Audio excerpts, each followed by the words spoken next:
तो अब चलेगा तुम्हारा यहां से, फिर से एक बार स्टार्ट कर देते हैं। चैप्टर 2 न्यूमेरिकल्स तुम्हारे अभी स्टार्ट हो रहे हैं।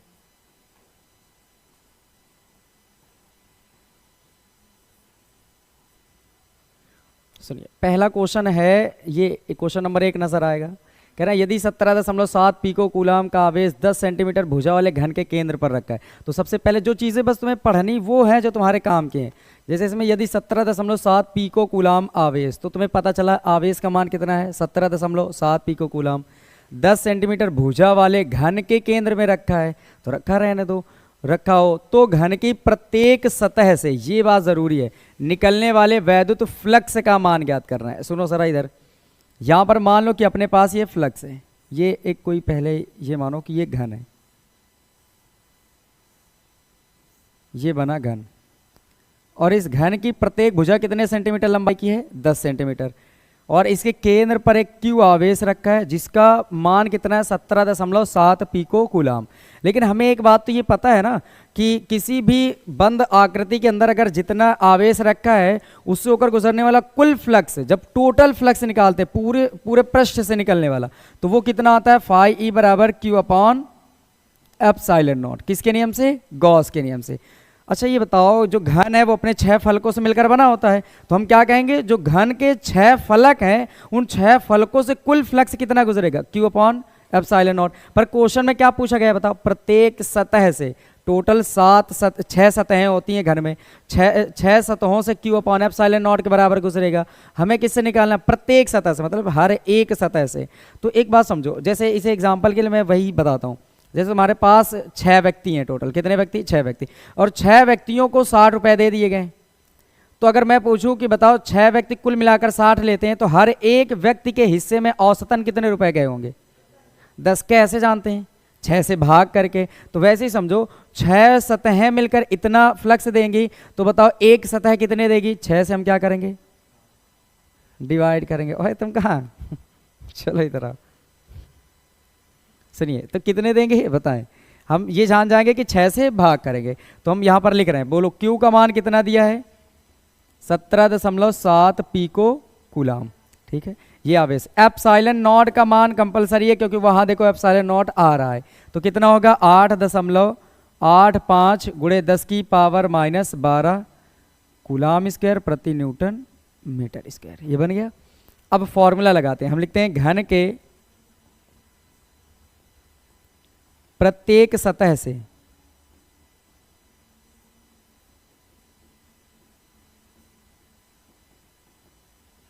निकलने वाला फ्लक्स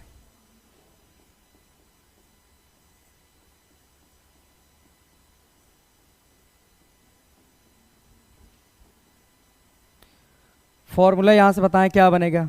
फाई ई डैश नाम दें हम इसे, क्योंकि फाई टोटल होता है तो समझने के लिए यहां फाई डैश दे रहे हैं। क्या होगा? 1/6 तो तुम्हें लिखना होगा क्योंकि 6 फलकों से निकालना है, तो बटे में कितना आएगा 6, और फॉर्मूला जो होता है वो लगा लो। ये मैंने लिखा Q अपॉन एप्सिलॉन नॉट, सब लोग समझ गए। और लेकिन ये टोटल से निकलने वाला होता है 6 सतहों से, हमें कितने से निकालना है? 1 से, तो बटे में कितना कर लेंगे 6। अब रखो वैल्यू यहाँ पर, तो यहाँ से इधर समझाएं, 1/6 Q का मान कितना है बताओ? 17.7 गुणे 10 की पावर -12, नीचे 12 क्यों आया? क्योंकि यहाँ पर पीको कूलाम है, पीको हटाने के लिए 10 की पावर -12 से गुणा कर लेते हैं। नीचे क्या बचेगा? एप्सिलॉन नॉट का मान ये लिखा है 8.85 गुणे 10 की पावर -12। अगर ये इसके पास ये दशमलव के बाद संख्या के बाद 0 का कोई मतलब होता है? नहीं होता है। पर यहाँ से एक फायदा हुआ कि 2 अंक में ऊपर भी दशमलव, 2 अंक में नीचे, खत्म हो गए। ये 12 से ये वाला 12 पूरा खत्म। इधर क्या बचा? 1/6 और गुणे में 1770, नीचे कितना आएगा 885। ये से ये 2 बार में कैंसिल हो जाएगा। देखो 2 पंचे 10 के 0, 2 अट्ठे 16 1 17, 2 अट्ठे 16 1 17, मतलब इसका ये 2 गुना लिखा है तो 2 बार में खत्म। तो कितना बचा होगा? ये 1/6 बचा और आगे 2 बचा, 2 से ये 3 बार में खत्म, तो आ गया 1/3 न्यूटन मीटर स्क्वायर प्रति कूलाम। आया? समझ आया सबको? कोई दिक्कत कहीं भी? ये समझ आ। ये है क्वेश्चन नंबर 2, दिख रहा है आपको? क्वेश्चन नंबर 2 में क्या कहा गया है? एक समान वैद्युत क्षेत्र सदिश, बताओ ये कौन सी सदिश है? बोलो, एक समान वैद्युत क्षेत्र, ये है एक समान वैद्युत क्षेत्र सदिश ई वेक्टर। वो कितना दिया है 2i cap plus 3j cap minus 4k cap volt प्रति मीटर में एक पृष्ठ के क्षेत्रफल सदिश ए वेक्टर, क्षेत्रफल सदिश A vector minus 4k cap meter square से गुजरने वाले फ्लक्स की गणना करना है। इस बार तुम्हें थोड़ा सा बदलाव किया गया है, ये अच्छा क्वेश्चन है।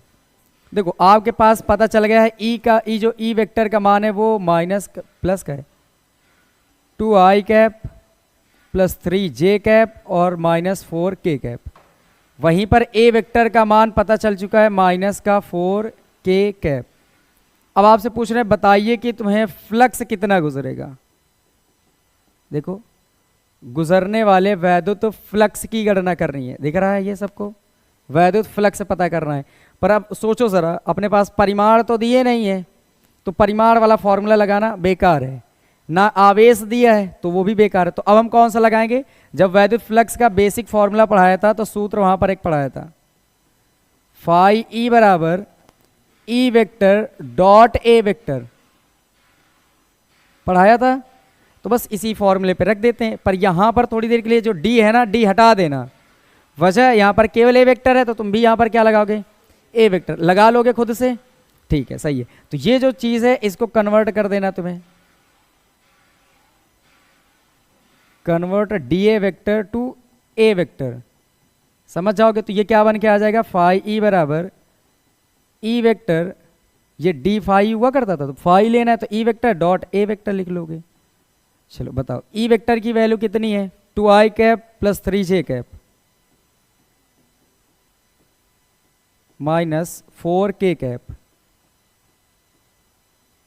इंटू ए वेक्टर की वैल्यू कितनी है माइनस का 4k कैप।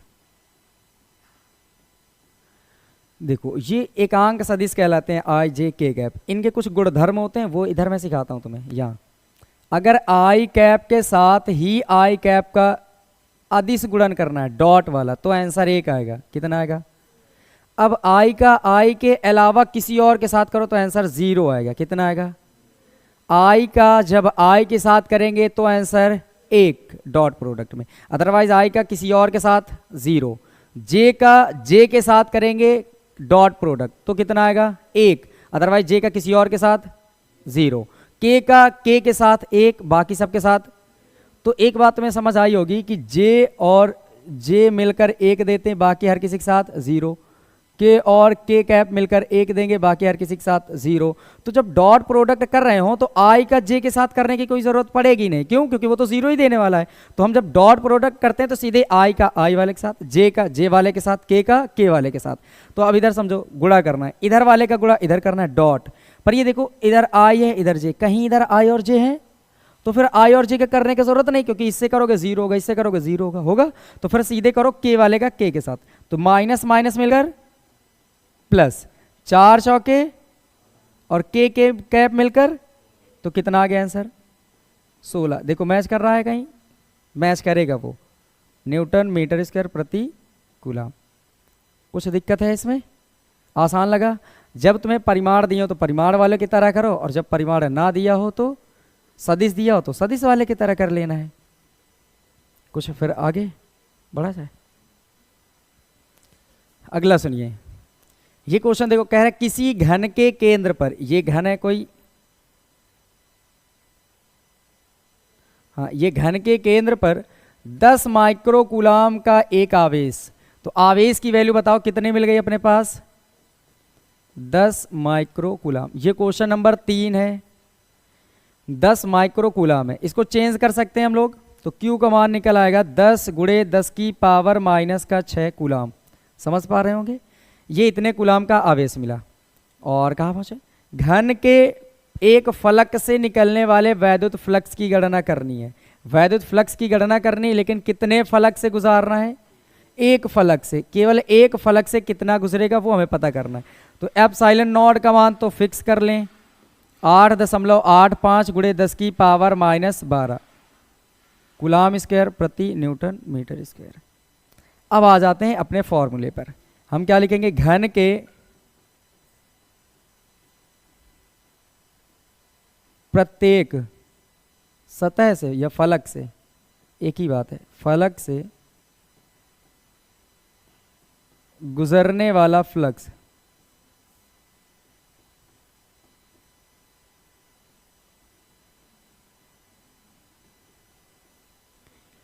चलो समझो, पूरे जो एक पूरे जितनी सतह होती टोटल छह सतहों से निकलने वाला फ्लक्स कितना होगा ये बताइए, Q अपॉन एप्सिलॉन नॉट के बराबर है। समझे, ये टोटल 6 से होती है कि 6 सतहें मिलकर इतना देंगी। गॉस की प्रमेय यही कहती है कि जो किसी भी बंद आकृति से निकलने वाला कुल फ्लक्स होगा वो कितना होगा, Q अपॉन एप्सिलॉन नॉट के बराबर। लेकिन हमें बताओ कितने से निकालना है, घन के एक फलक से, प्रत्येक का मतलब एक।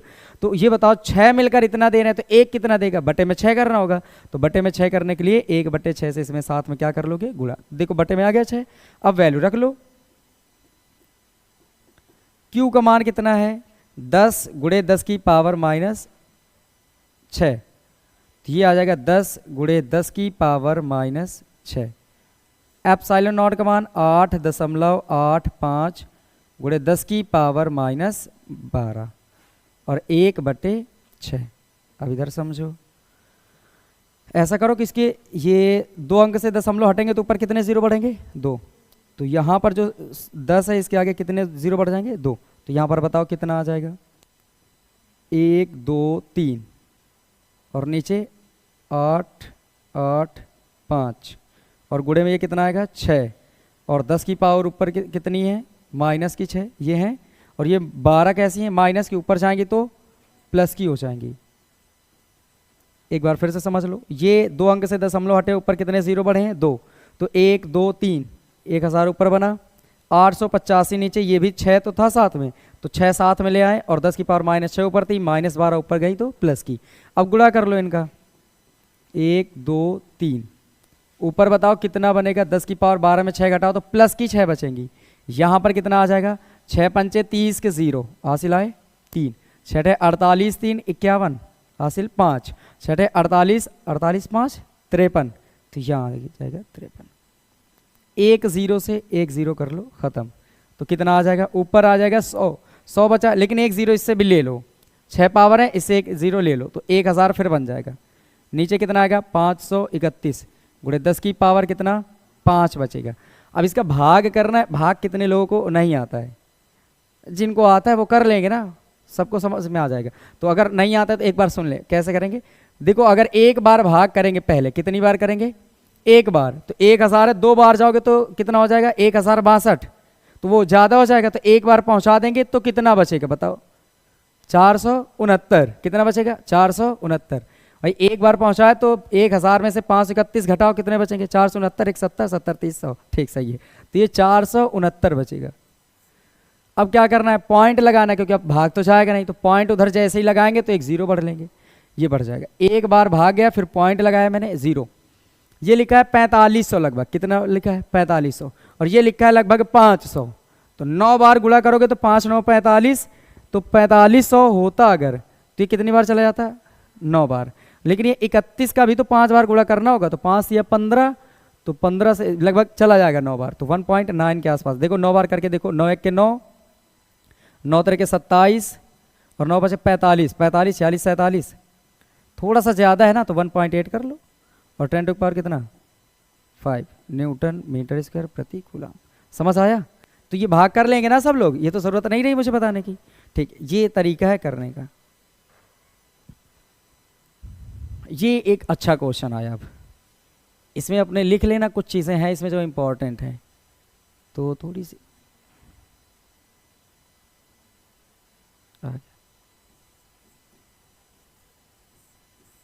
समझो। इसमें क्या कहा गया, 10 सेंटीमीटर त्रिज्या के एक गोलीय गॉसियन पृष्ठ के केंद्र पर एक ऐसा गॉसियन पृष्ठ है जिसकी रेडियस कितनी है बोलो, 10 सेंटीमीटर, समझे। तो यहाँ पर 10 सेंटीमीटर हो गया, ये यहाँ से एक बार और इसको इरेज कर दें, फिर सुनो, ये अपने पास एक गॉसियन पृष्ठ है, समझे, और इसकी रेडियस है 10 सेंटीमीटर, और ये कहा जा रहा है उसके केंद्र पर स्थित बिंदु आवेश के कारण, मतलब यहाँ कोई ना कोई एक आवेश उपस्थित है, सेंटर ओ पर। समझ गए? एक कोई गॉसियन पृष्ठ है, उसकी रेडियस पहले कितनी है 10 सेंटीमीटर, और उसके केंद्र में कोई एक आवेश उपस्थित है। पढ़ो, केंद्र पर स्थित बिंदु आवेश के कारण पृष्ठ से -750 न्यूटन मीटर स्क्वायर प्रति कूलाम का वैद्युत फ्लक्स गुजरता है। तो बताओ, जब एक ऐसा गॉसियन पृष्ठ हो अपने पास जिसकी रेडियस 10 सेंटीमीटर है, उसमें कोई एक आवेश ऐसा रखा है कि उससे निकलने वाला जो फ्लक्स है कुल, वो आ रहा है -750 न्यूटन मीटर स्क्वायर प्रति कूलाम। ये फ्लक्स गुजर रहा है। ठीक है, तो सही बात है, लिखा रहने दो, इतना सही है। आगे बढ़ते हैं। कह रहे हैं यदि गॉसियन पृष्ठ की त्रिज्या दोगुनी कर दें, यहां से अब क्वेश्चन अपने लिए बन रहा है, तब पृष्ठ में से कितना वैद्युत फ्लक्स गुजरेगा। यहां से अपने लिए क्वेश्चन तैयार हुआ है, इस जगह से यहां से इधर आ जाते हैं और अपने लिए बताना है कि कितना वैद्युत फ्लक्स गुजरेगा। तो एक बात मुझे बताइए, उस फ्लक्स जो गॉसियन पृष्ठ है उसकी त्रिज्या मैं दोगुनी इधर करके समझा रहा हूं।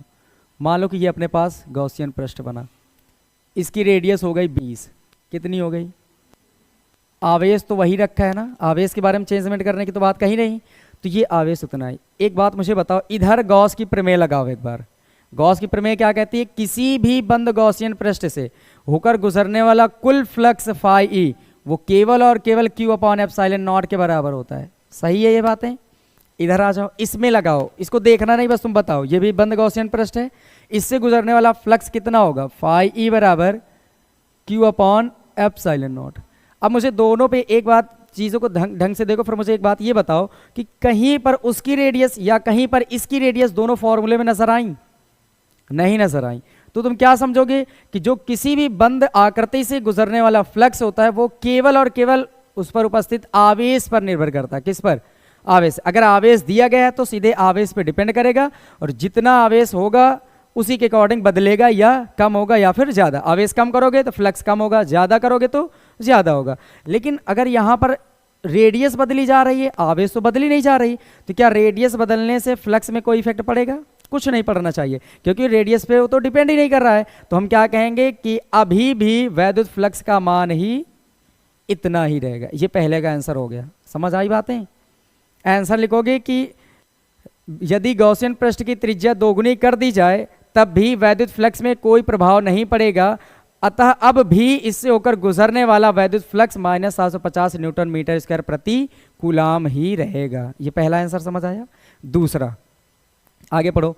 बिंदु आवेश का चिन्ह सहित मान ज्ञात करो। फ्लक्स निगेटिव है, जान जाओ कि आवेश कैसा होगा, निगेटिव। क्यों? क्योंकि ये तो कभी निगेटिव देता ही नहीं है। तो अगर इसका चिन्ह ऋणात्मक आया तो इसका मतलब आवेश ऋणात्मक रहा होगा। तो लगा लेना चिन्ह और अपने आप से निकाल देना। मैं तुम्हें समझा देता हूं कहां से करोगे। फॉर्मूला हम लोग पढ़े थे, फाई ई बराबर क्यू अपॉन एप्सिलॉन नॉट, यही पढ़े हैं। अगर मुझे क्यू निकालना तो ये एप्सिलॉन नॉट बट्टे में इधर आ जाएगा, गुणे में हो जाएगा, हो जाएगा। तो यहां पर बताइए, अच्छा ये वाला तो हो ही चुका है, मैं इसको क्लीन कर दूं, दोबारा इसको बताऊं। सुनो, फर्स्ट वाले का आंसर आ चुका है, सेकंड का समझो। अपने पास जो क्यू पता नहीं है, एप्सिलॉन नॉट का मान हर किसी को पता होता है, 8.85 10 की पावर -12 कूलाम स्क्वायर प्रति न्यूटन मीटर स्क्वायर। फिर इसके अलावा हमें फ्लक्स भी इस बार पता है। देखो फ्लक्स पता है फाई ई, उसका मान कितना दिया, -750 न्यूटन मीटर स्क्वायर प्रति कूलाम। अब अपने से पूछा क्या गया था, क्यू का मान। फॉर्मूला बताओ गॉस की प्रमेय से फाई ई का मान किसके बराबर होता है, जल्दी से बोलो, क्यू अपॉन एप्सिलॉन नॉट के बराबर। क्यू निकालना है, ये एप्सिलॉन नॉट बटे में इधर आएगा तो गुणे में हो जाएगा। तो क्यू बराबर जो फॉर्मूला बन के तैयार होगा वो आएगा phi E into epsilon naught. समझ गए सब लोग? तो यहां पर वैल्यू लिखो। अब क्यू बराबर फाई ई का मान कितना है, -750 और गुणे एप्सिलॉन नॉट का मान ये लिखा है 8.85 गुणे 10 की पावर -12। गुणा कर लो, और मुझे, क्योंकि ये तो कैलकुलेशन थोड़ी सी बड़ी है तो जल्दी से करके मुझे बताओ तुरंत। एक लोग कर लो, जल्दी से करो, स्पीड में केवल कैलकुलेट करो इसे।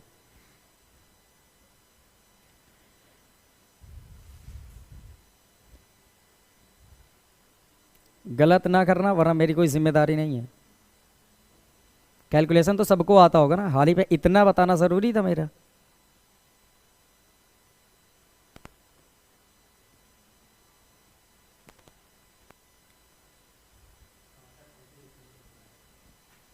6637.50। सर आप एक बार कैलकुलेट कर लीजिए, सही है 6637.50। ठीक है, अब सुनो ज़रा, गुणे 10 की पावर कितनी है बताएं, -12। ये कैलकुलेट इसका इतना हुआ है पूरा। अब ये बताओ, ये पॉइंट जो है अपनी तरफ लेकर आओ यहाँ तक, तो कितने अंक इसका आएंगे, 1 2 3, 3 अंक आएगा इधर। तो क्यू का मान कितना आ जाएगा बोलो, 6.6375 गुणे 10 की पावर। ये 5 से इधर या 7 के बाद था, और इधर लेकर आया 3 अंक, तो 3 अंक प्लस की पावर बड़ी होगी, यहाँ कैसी है माइनस की, तो घट जाएंगे, तो कितनी बचेंगी बोलो, 9 कूलाम। ये रहा आंसर, समझ आया होगा इसमें। हाँ माइनस करें, हाँ ये चिन्ह लगातार निगेटिव आ रहा है ना, तो ये निगेटिव लिख लो, यहीं से पता देना कि प्रकृति निगेटिव रहेगी। क्यों? क्योंकि फ्लक्स कैसा गुजरा है बताओ, निगेटिव है ना, तो प्रकृति आवेश की भी कैसी होगी, ऋणात्मक। अगर प्रकृति लिखना चाहो तो लिख देना प्रकृति ऋणात्मक। ये लो, ठीक, समझ आ गया होगा। इसमें केवल एक ही बात ये ज़रूरी थी कि किसी को बताने से पहले ये ज़रूर बताना कि रेडियस पे ये डिपेंड नहीं करता है, साइड पर डिपेंड नहीं करता, घन की साइड, घनाभ की साइड चाहे जितनी बदल दो कोई इफेक्ट नहीं पड़ेगा, जितना फ्लक्स पहले गुजर रहा था उतना ही बाद में गुजरेगा। ये एक क्वेश्चन आया, ये हाँ ये वो क्वेश्चन है जो तुम्हारे एग्जाम में आ सकता है। ये एक केवल एक ऐसा क्वेश्चन है, या तो ये आ जाएगा या तो इसी टाइप का आ जाएगा, पर इसी पर आधारित ज़्यादातर आए हैं अभी तक।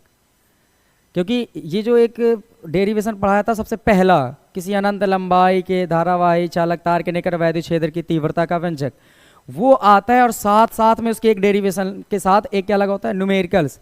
अब वो नंबर ऐसे दिए जाते हैं कि मान लो तुम्हारे पास मैक्सिमम 3 नंबर का आएगा, 3 नंबर का छोटा सा डेरिवेशन, 3 नंबर का बड़ा सा 4 नंबर का, बहुत बड़ा 5 नंबर। 5 नंबर से ज़्यादा फिजिक्स आती नहीं, और अब हो सकता है 4 की ही रहे, क्योंकि 4 से भी बड़ी नहीं जाएगी।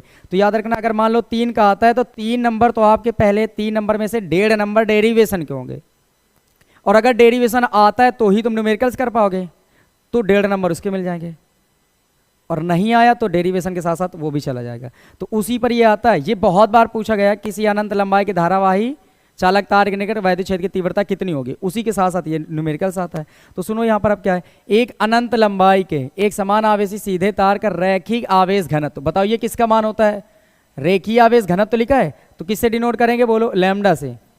10.0 इसे समझने के लिए एक बात मुझे बताओ, ये 0.0 कोई मतलब है नहीं, तो ये 10 गुणे 10 की पावर 8 ही तो लिखा है।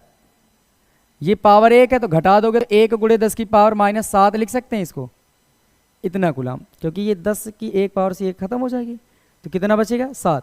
आगे पढ़ो, तार से 2 सेंटीमीटर की दूरी पर आर का मान कितना दिया है, 2 सेंटीमीटर। सेंटीमीटर को चेंज करो तो 2 गुणे 10 की पावर -2 मीटर।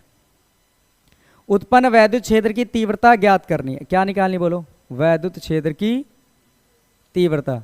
अब यहाँ से फॉर्मूला क्या बनता है, अच्छा इसमें फॉर्मूले क्या जरूरत है, वो तो दिख ही रहा है ना, सब लोग संकेत भी दिख रहा है, पर तुम्हें भी पता होना चाहिए खुद से कि 1/4πε0 2 λ/r होता है, कितना होता है 2 λ/r।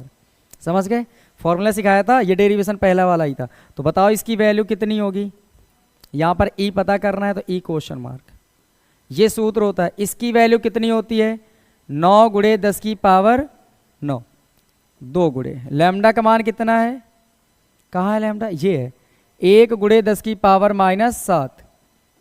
नीचे किसका मान रखना है, आर का, आर कहाँ है, ये लिखिए देखो, 2 गुणे 10 की पावर -2, 2 गुणे 10 की पावर -2, ये 2 से ये वाला 2 खत्म हो जाएगा। अब ऊपर गुणा करके बताओ कितना आएगा, देखो ये आएगा 9, 9 1 के 9, 10 की पावर बताओ, 9 में से ये 7 खत्म करो, कितने बचेंगे 2 प्लस के बचेंगे, और ये जो -2 पावर ऊपर जाएगी तो प्लस की 2। अब सोचो क्या बनाएगा ये, 9 गुणे 10 की पावर 2 मिलकर ये 2 ही है, तो 2 मिलकर, और ये आंसर आगे लिखा ही तो है, लिखा है 9 गुणे 10 की पावर 4, और मात्रक तो सही लिखा है, न्यूटन प्रति कूलाम या न्यूटन कूलाम इनवर्स। समझ गए, कोई दिक्कत है किसी को, नहीं होनी चाहिए। ये है पहले डेरिवेशन का पहला फॉर्मूला। वही और टाइम है थोड़ा सा, करें नेक्स्ट क्वेश्चन पढ़ते हैं, सुनो। हाँ यहाँ से टाइप चेंज हो जाता है, और टाइप चेंज करें, ठीक सुनियो, ये अच्छा सीधे ये खत्म। सुनिए जरा, ये एक मिलीग्राम द्रव्यमान वाली एक 6 इलेक्ट्रॉनों के आवेश युक्त एक तेल की बूंद है, ठीक है, और वैद्युत क्षेत्र पे स्थिर लटकी है। वैद्युत क्षेत्र की तीव्रता ज्ञात करनी है। सुनो जरा, इसमें कुछ समझना है तुम्हें। जैसे कि मैं कह रहा हूं कि इतने मिलीग्राम द्रव्यमान वाली एक वस्तु है, कोई भी इलेक्ट्रॉन है, मान लो ये क्या लिखा है, 6 इलेक्ट्रॉनों से आवेश से युक्त एक तेल की बूंद है। तो एक तेल की बूंद है, ये एक वैद्युत क्षेत्र में स्थिर लटकी है, देखो लटकी है। तो मुझे एक बात बताओ, मैं कह रहा हूं थोड़ी देर के लिए यहां समझ लो बूंद को। अब ये लटकी है, क्या ऐसा पॉसिबल ये लटक जाए? तेल की बूंद है, लटक जाए? तो ये कहीं पर अगर लटकी है ना, इसका मतलब देखो समझो, नीचे की ओर गुरुत्वाकर्षण बल कार्य करता है। और वैद्युत क्षेत्र की दिशा तो किधर भी हो सकती है, हो सकता है ऊपर की ओर हो। तो अगर मैं ऐसा कर दूं कि वैद्युत क्षेत्र को ऊपर की ओर सोचो, क्योंकि गुरुत्वाकर्षण हमेशा नीचे की ओर लगाता है, कभी ऊपर भी लगाता है क्या? वो तो हमेशा नीचे की ओर होता है। तो गुरुत्वाकर्षण बल नीचे की ओर इसको खींचना चाह रहा है, और इसको ऊपर की ओर हम क्या दे दें? वैद्युत क्षेत्र या वैद्युत बल। और जैसे ही वैद्युत बल हम देंगे ऊपर की ओर और ये गुरुत्वाकर्षण बल नीचे की ओर, और मैं ऐसा कर दूं कि कंडीशन ये लगा दूं कि ये ऊपर वाला बल नीचे की ओर बराबर हो जाए, क्या कहीं जाएगी अब? क्योंकि किन पर नेट बल कितना हो जाएगा? जीरो हो जाएगा ना। जब किसी वस्तु पर नेट बल जीरो हो जाएगी तो जहां पर होती है वो वहीं पर रह जाती है, समझ गए? तो इसमें कॉन्सेप्ट क्या लगेगा, जब भी कोई स्थिर तेल की बूंद है या कोई और बूंद है लटकी हुई हो, तो आपको कॉन्सेप्ट लगाना है वैद्युत बल बराबर गुरुत्वाकर्षण बल, F बराबर mg। पढ़े होगे? तो सुनो जरा, यहां से वही कंडीशन लागू होगी। ये m की वैल्यू कितनी दी है?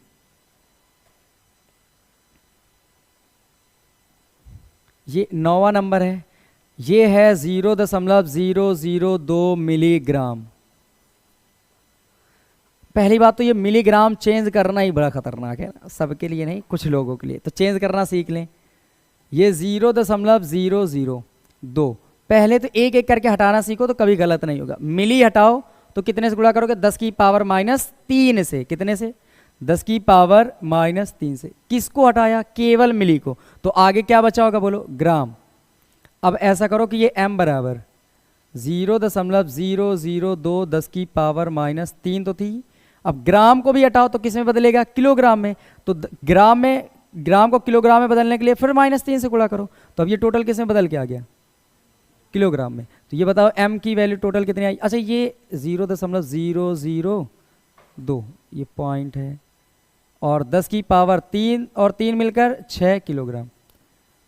अब अगर सीधे कहते तो क्या कहते हैं? मिलीग्राम को किलोग्राम में बदलने के लिए 10 की पावर -6 से गुणा करते हैं, पर आंसर गलत हो जाता है कभी कभी। कितने से गुणा करते हैं लोग? 3 से ही कर लेते हैं। तो ये गलती मत करना, मिली हटाने के लिए 3 से, ग्राम हटाने के लिए 3 से, टोटल कितने से? 6 से। अब एक और यहीं पर सीख लो, अगर मैं कहूं कि इसके 3 अंक से दशमलव हटा दो तो 3 पावर माइनस की बढ़ेगी ना, तो ये कितनी है? 6 और 3 मिलकर कितनी हो जाएगी? 9। इतने किलोग्राम मिल गए द्रव्यमान के वस्तु, ठीक है। और कितने आवेश कैसे पता करेंगे? 6 इलेक्ट्रॉनों की उसमें कमी या अधिकता है जो भी दिया है, ठीक है। तो इलेक्ट्रॉनों की संख्या कितनी है बोलो? 6। तो Q बराबर n ही होता है फॉर्मूला। तो Q बराबर क्या लगेगा? n की वैल्यू कितनी? 6। E का मान 1.6 गुणे 10 की पावर -19। तो Q का मान कितना आ जाएगा बोलो? 16×96 19 कूलम, इतना आ गया आवेश का मान। अब ये बूंद स्थिर लटकी है, तो आ गए उस कंडीशन पे, तो क्या लिखेंगे? संतुलन की स्थिति में, संतुलन की स्थिति में क्या लिखोगे? Fe बराबर Fg, समझ गए? और Fe क्या होता है? EQ के बराबर। किसके बराबर होता है बोलो? और Fg किसके बराबर होता है? mg के बराबर। m किसका लोगे? जो चीज लटकी है वही तो द्रव्यमान ये लिखा है, मिल गया। g का मान कहीं दिया होगा? नहीं दिया है। g का मान कितना देना है? नहीं देना है। नहीं दिया है तो अब अपने मर्जी के मुताबिक ले लो। जब एग्जैक्ट आंसर मैच करना है तो 9.8 ले लेना, थोड़ा सा आसान बनाना है तो कितना ले लो? 10 है ना। तो हम लोग 10 लेकर चलते हैं और समझदार व्यक्ति तुरंत समझ जाएंगे, समझ आएंगे ना कि थोड़ा सा इधर उधर आए तो समझ जाना कि 9.8 लेना है, और एग्जैक्ट आए तो मान लो यही कुछ दिया तो है नहीं। जब ना दिया हो तो ऐसा कर सकते हो। अब बताओ निकालना क्या था? वैद्युत क्षेत्र की तीव्रता। ये E पता करना है, Q का मान पता चल गया, M का मान पता चल गया, G का मान पता चल गया, पूरी चीजें मिल गई। रखो वैल्यू E बराबर E गुणे में Q का मान कितना है? 9.6 गुणे 10 की पावर माइनस का 19। उधर m का मान कितना है, 2 गुणे 10 की पावर माइनस के 9 गुणे g का मान कितना है, 10 लिया है आसान करने के लिए, ये यहाँ पर गुणे, ये बराबर ही है, ठीक, ये ठीक है, ये बराबर है। तो e बराबर, ये पूरी चीज़ गुणे में इधर आएगी तो बटे में हो जाएगी, तो उधर कितना आ जाएगा बताओ, ये एक पावर से ख़त्म कर ली जाएगी, 2 गुणे 10 की पावर कितनी बच जाएगी, माइनस की 8, और ये चीज़ पूरी बटे में आ जाएगी, 9.6 गुणे 10 की पावर माइनस 19। ये पॉइंट हटाओगे ऊपर कितना बढ़ेगा, 0। ये 4 से कट जाएगा ना, 4 पंचे 20 और 4 दूने 8 और 4 चौके 16। ऊपर बन जाएगा 5 और 10 की पावर माइनस 8, और ये माइनस की 19 ऊपर जाएंगी तो प्लस की 19 हो जाएंगी, नीचे कितना आ जाएगा बताओ, 24। अच्छा ये बताओ 19 में से 8 घटाओ कितने बचेंगे, 11। तो 11 प्लस की पावर बचेगी, तो हम ऐसा कर रहे हैं 11 प्लस वाली पावर से एक 0 और मांग ले रहे हैं, तो कितने बचेंगी, 10। तो 10 यहाँ लिख लेना, पावर 10 बचेंगी। अब देखो 19 में से 8 घटाओगे तो पहले तो बची होंगी 11 बची होंगी पावर, लेकिन इसके पास 5 ही तो था, ये 5 गुणे 10 की पावर 11 बचा, मान लो कितने बचा, 10 की पावर 11। मैंने क्या किया, इससे एक 0 ले लिया तो इधर 50 हो गया, तो उधर एक पावर कम हो गई 10, नीचे कितना बचा 24। भाग करोगे तो कितना आ जाएगा, 24 दूने 48 दशमलव, फिर 2 बचेंगे, 2 के आगे पॉइंट करके 0 भी बढ़ाओगे तो 20 ही तो हो पाएगा, तो भाग तो जाएगा नहीं, तो कितना आएगा 0। फिर अब यहाँ भी 0 बढ़ा लो तो 200 आ जाएगा, तो कितनी बार जाएगा, लगभग जितनी बार पहुँचा देना जो आ जाए वही आंसर। और ये 10 की पावर 10 8 और 10 की पावर 10, ये किसका मान है, ई का मान, न्यूटन प्रति कूलम है आंसर। समझ आया होगा कैसे करना है, ये सबसे अच्छा क्वेश्चन है। क्वेश्चन जब भी स्थिर लटकी हुई हो उस समय आपको ये कॉन्सेप्ट यूज करना है कि गुरुत्व जो गुरुत्वीय